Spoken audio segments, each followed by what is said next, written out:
With the Carolina Panthers finally being free from the shackles of Julio Jones and him being sent out of the NFC South to the AFC South, what are the expectations for the Carolina Panthers after Julio Jones' departure? We'll discuss.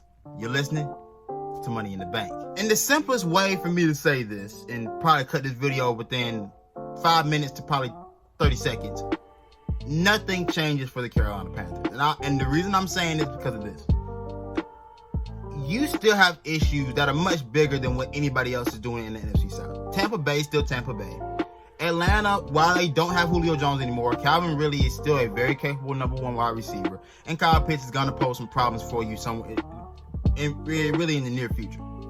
The Saints as well, though Drew Brees is gone, they still have a Hall of Fame caliber head coach that's going to be able to coach their offense to be sustainable to an extent. At least I believe so.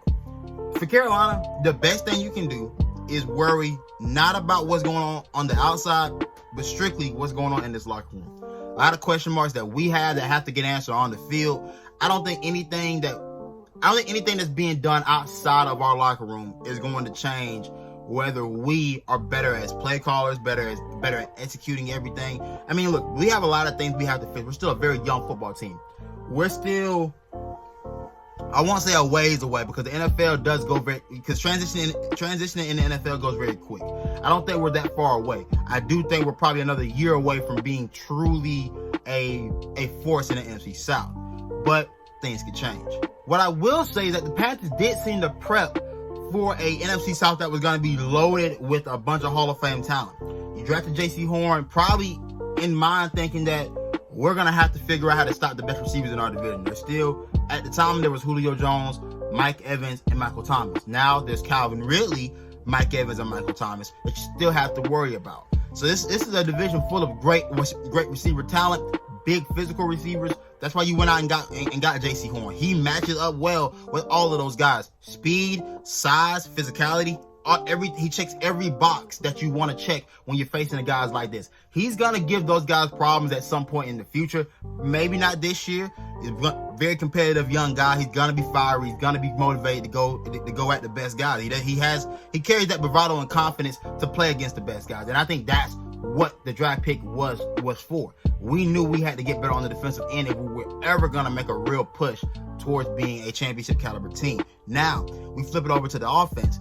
The offense is simply this. The offense is simply all based on whether Sam Darnold can take the next step and be a competent quarterback. We keep saying this now, and it was the same thing with last year where we said, well, maybe if Teddy can do this, he can do that. It's going to be the same thing with Sam Darnold. Can Sam Darnold be a competent quarterback in this league?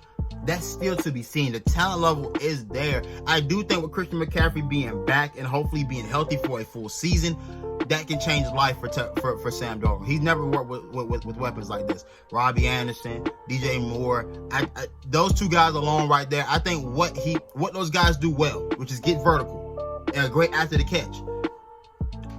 What happened last year was this. Last year, a lot of crossers, a lot of short routes.